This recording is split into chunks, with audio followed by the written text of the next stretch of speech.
আজকে আমি একটা ডেড ফোন রিপেয়ার করব। ফোনটার প্রবলেম হচ্ছে পাওয়ার বাটন প্রেস করলে 73 রিডিং আসে, এরপর 00 হয়ে যায়।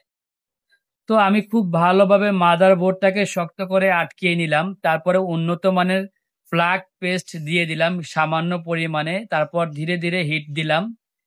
এরপর ইএমএমসি আইসি সেটাকে তুলে ফেললাম। তোলার পর পরবর্তীতে আমি খুব আস্তে আস্তে ধীরে ধীরে মোবাইলের যে মাদারবোর্ডটা ছিল সেটাকে ভালোভাবে ভালো মানের আয়রন দিয়ে ক্লিন করলাম। ক্লিন করার পর এখানে ভালো মানের থিনার দিয়ে খুব সুন্দরভাবে পরিষ্কার করে নিলাম মাদারবোর্ডটা, যেখানে আইসিটা বসা ছিল। খুব সুন্দরভাবে ক্লিন করার পর পরবর্তীতে আসলো আইসির পালা। আইসিটাকেও সেম একটু ফ্লাক্স পেস্ট দিয়ে নিলাম। পরবর্তীতে আয়রন দিয়ে এটাকে ক্লিন করব। খুব ধীরে ধীরে এই কাজটা করা লাগে, কারণ এইখানে যদি একটা ভুল হয়ে যায় তাহলে কিন্তু ফোনটার ডেট যে আছে আর চালু হবে না, আর আমার সময়টাও নষ্ট হবে। তাই খুব সূক্ষ্মভাবে ধীরে সুস্থভাবে এটাকে আমি আস্তে আস্তে আয়রন দিয়ে আইসিটাকে পরিষ্কার করলাম। পরিষ্কার করার পর থিনার দিয়ে আবার ক্লিন করলাম এবং দেখতেছি বারবার যে আসলে আইসিতে যে বলগুলো ছিল সেগুলো সমানভাবে আয়রনের সাহায্যে সমান হয়েছে কিনা। কারণ বেশি উঁচু নিচু থাকলে কিন্তু আবার যখন বল করব বলটাও কিন্তু উঁচু নিচু হয়ে যাবে, তখন কিন্তু আইসিটা বসাতে আমার সমস্যা হয়ে যাবে। এরপর আইসির যে পেস্ট ছিল বল পেস্ট, সেই বল পেস্টটাকে একটু শুকিয়ে নিলাম টিস্যুর সাহায্যে।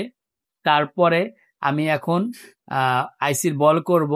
বল করার জন্য এক প্লেটের মধ্যে সেই আইসির যে পেস্টগুলো বল পেস্ট আছে সেটা দিলাম। দেওয়ার পরে এখন আমি হট এয়ার গানের মাধ্যমে আস্তে আস্তে হিট দিব, যাতে আমার প্রত্যেকটা বল সুন্দরভাবে হয়ে যায়। এই যে দেখেন প্রত্যেকটা বল খুব সুন্দরভাবে সূক্ষ্মভাবে হয়েছে। এখন সামান্য থিনার দিয়ে আইসিটাকে আলগা করে নিব। এই প্লেট থেকে আলগা করে দেখব যে বলটা আসলে পুরোপুরি ঠিক হয়েছে কিনা, কোথাও বল উঁচু নিচু হয়েছে কিনা, প্রত্যেকটা বল আমার ঠিক আছে কিনা। এখন আমি আবারও থিনার দিয়ে ব্রাশ দিয়ে অতিরিক্ত যেই বলগুলো ছিল, আমি যেহেতু মাস্টার প্লেট দিয়ে এই বলটা করেছি, অতিরিক্ত বাড়তি বল আছে, সেই বলগুলোকে ক্লিন করে নিব। ক্লিন করার পর মাইক্রোস্কোপের সাহায্যে দেখব যে আমার বলগুলো আসলে প্রত্যেকটা বল ওকে আছে কিনা। যদিও এখানে অনেক এনসি লাইন আছে, তারপরও আমার কাজের যখন করি আমি তো আর বুঝতে পারতেছি না এভাবে দেখে কোনটা এনসি লাইন কোনটা আসল লাইন। আমার প্রত্যেকটা লাইন যাতে ওকে থাকে আমি দেখে নিলাম, প্রত্যেকটা লাইন ওকে আছে। এখন আমি একটু রজনের ধোঁয়া নিয়ে নিব যাতে আইসিটা লড়াচড়া কম করে। রজনের ধোঁয়া দিয়ে দিলাম।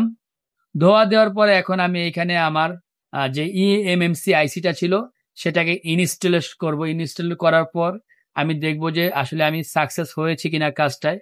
খুব সূক্ষ্মভাবে সুন্দরভাবে আমি আইসিটাকে মাদারবোর্ডে অ্যাডজাস্ট করলাম।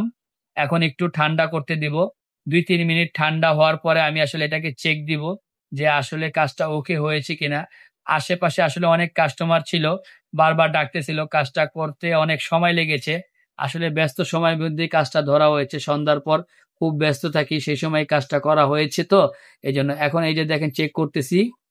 আলহামদুলিল্লাহ আলহামদুলিল্লাহ, মাদারবোর্ডটা রানিং হয়ে গিয়েছে, আপনারা দেখতে পাচ্ছেন। এখানে কিন্তু আগে 73 এসে 00 হয়ে যেত, এখন কিন্তু আলহামদুলিল্লাহ কাজটা হয়ে গেছে। আমার জন্য সবাই দোয়া করবেন। ও আরও একটা কথা, এই মোবাইলটা ডিসপ্লেও ভাঙ্গা, ডিসপ্লে ভোট ঠিক যেহেতু হয়েছে, এখন ডিসপ্লে লাগাইলেই মোবাইলটা ওকে। সবাই আমার জন্য দোয়া করবেন। আসসালামু আলাইকুম।